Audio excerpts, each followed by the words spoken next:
hope you're having a great day. Today I want to talk about the power of giving and receiving. We know about this. We hear the statement all the time, the more you give, the more you get, and it's absolutely true. Of course, there's a little bit of a mechanism behind giving. A lot of people give with a manipulative perspective because they want to get something back, they want to manipulate. So a lot of people, you can do it with material things, you can do it with love, so you can give a lot in the beginning to kind of seal a relationship and then change completely. So intention is everything behind giving. And while we know giving is important, it's also important to talk about receiving. And that's where a lot of people fail, and especially a lot of people who genuinely give, when it's time for them to receive, they find it very difficult. They say, no, we don't want it. They feel in debt to the other person. They feel uncomfortable. And we're going to talk about that today. So like I said, I know one part of my life has been built completely till date on giving. When I have, I give. It doesn't have to be money. It could be time. It could be listening. It could be sharing information, sharing knowledge, not holding and keeping stuff to you, living in that,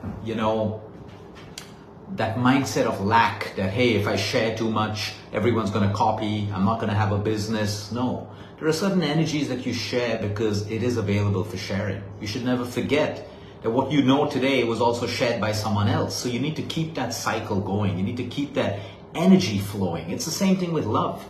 A lot of people get into relationships, they give love, but they stop giving love. They ration out love when they're upset, when they're angry, and you break the energy.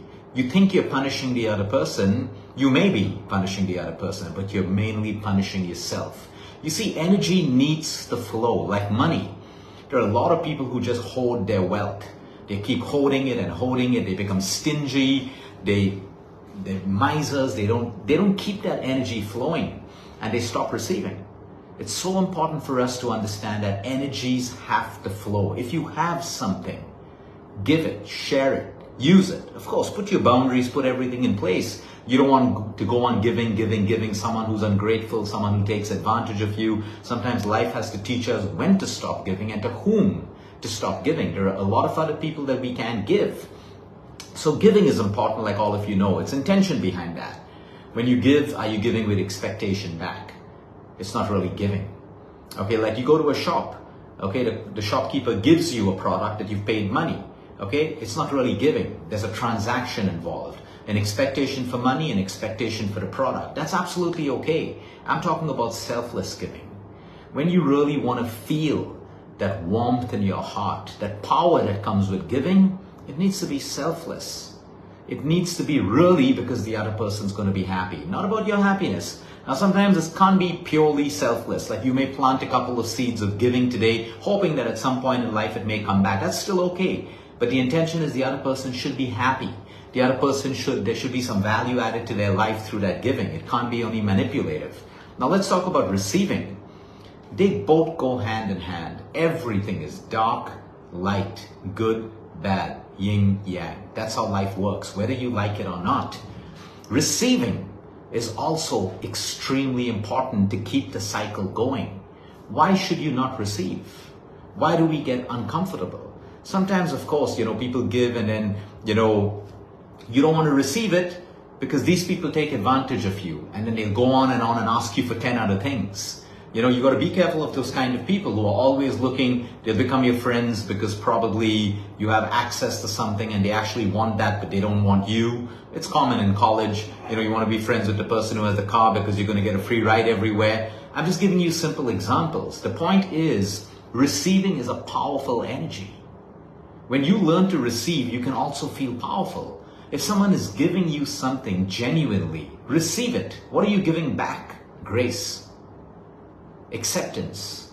But when you resist it, you're not. So even in the process of receiving, you are giving another person joy that you received their gift. Again, intention is everything.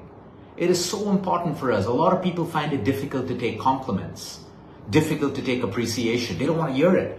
And this could also stem from a fact that you don't feel deserving of yourself.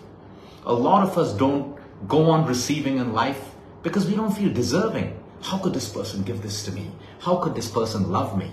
I've never been loved this much. in my life. But guess what? You got someone right now who sees your value and is giving you that love, but you're blocking it because you don't know how to receive. You get a disease.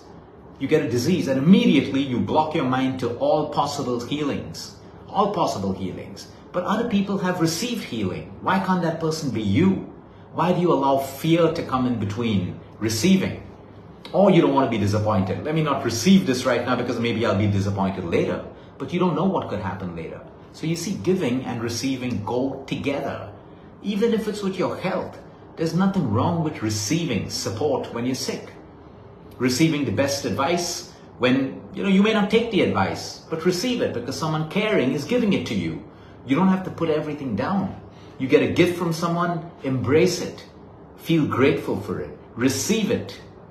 You're giving the other person joy as well. A lot of people like to give because it gives them joy to give. It also gives the other person joy when you receive. And when you receive, you nourish your soul. It's a complete process. Otherwise, a lot of givers tend to burn out later. They're only giving, never receiving. And people like this, people take advantage of them. And after a while, you burn out, you feel like a doormat, and then that expectation starts to turn into bitterness. I've given so much all my life. I've given so much to my kids. I've given so much to my husband. I've given so much to my wife. I've given so much to my job. What did you receive? Did you stop to also receive? And if you were not receiving, did you assess your situation? If you're in a job that only takes from you, is that the right job to be in? Maybe you'll have to change it at some point. If you're in a relationship that only takes from you, but cannot give you back, is that the right relationship to be in? The answer is absolutely no, and yes if you're okay being miserable. Okay if you're going to burn out, or okay if you're going to be that person with a lot of resentment, guilt, bitterness that breeds within you and finally harms only you and creates a very negative environment for people around. So it's extremely important for us to understand that giving and receiving go together. It's okay to receive a compliment. Life teaches you over the years to be wise. Who's flattering you? Who's trying to do something to get something out of you, manipulating all of that. You learn this through life. You learn it the hard way because sometimes the best of the best people fool you. They'll come and they'll give you everything and whatever, and then you realize they just wanted something and you feel used. But that's how we learn. And you need to feel deserving to receive. The more deserving you feel, why should you not receive? Why? Ask yourself, why should you not receive the best love? Why should you not receive the best in life? Why not? Most of us block these energies that can come to us because we don't feel deserving. And if you don't feel deserving, why will you get it? This is the power of giving and receiving. Start introspecting on this. How much have you received of late? All right, you went to a cafe. Okay, you ordered a coffee. You paid money, you got the coffee.